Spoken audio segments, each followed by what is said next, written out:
Good afternoon. My name is Baba Tando. Time now to talk sports. Let's start with the Division 1 League. Now, the 2016-2017 season is set to begin tentatively on December 17 this year. Crowd violence and security, for that matter, were major issues in the just ended season.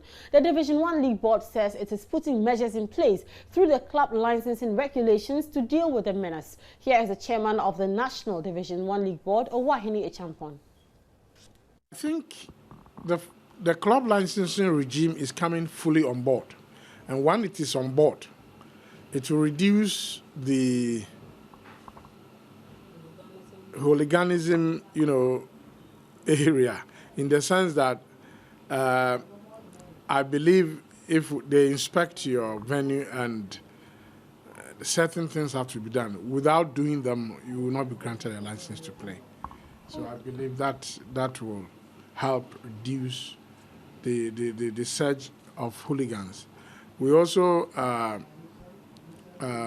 engaging the police administration so that going forward, hooligans who are arrested will be prosecuted and then put before the courts.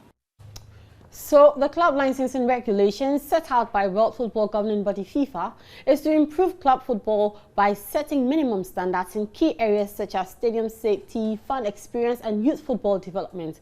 The president of the Ghana Football Association, Kwesi Nyantakyi, told me in an interview in the early part of 2015 that all clubs were to comply by the regulations by the end of the 2014-2015 season.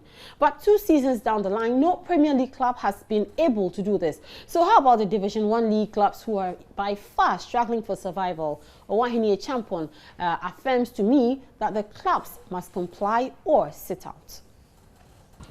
They don't have any option than to comply. And if they don't? They will not play. It's simple.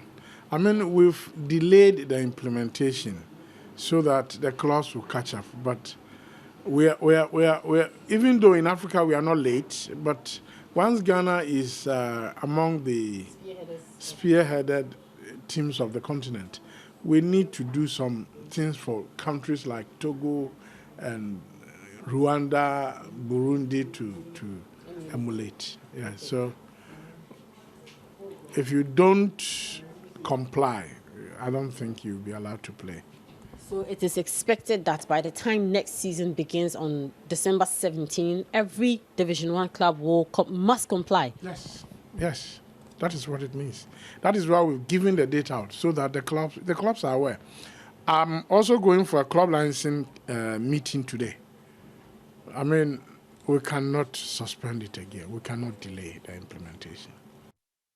So it certainly is going to be a tough task for Division 1 League clubs when next season begins on December 17 of this year. I mean, you talk about the Premier League clubs and not even a single one of them, including the GFA President's Club, Wa All Stars, have been able to comply with all of these regulations. So we'll see how it will play out. I mean, if Division 1 League clubs must comply, then it means that the Premier League clubs would also have no alternative. They would have no choice at all but to also comply fully with the regulations, as the GFA's president, Kwesi Nyantakyi, told me in that exclusive interview some 1 year ago. But there's more on this particular subject, especially on Division 1 and club licensing, on the sports page of myjoyonline.com. I'll also be tweeting live about it on my personal handle at Babatando, or on Joy Sports GH, that's also on Twitter, and then on Facebook the update will be there. You can find us on the address Joy Sports. My name is Baba Tando, and that is your sport. Good afternoon.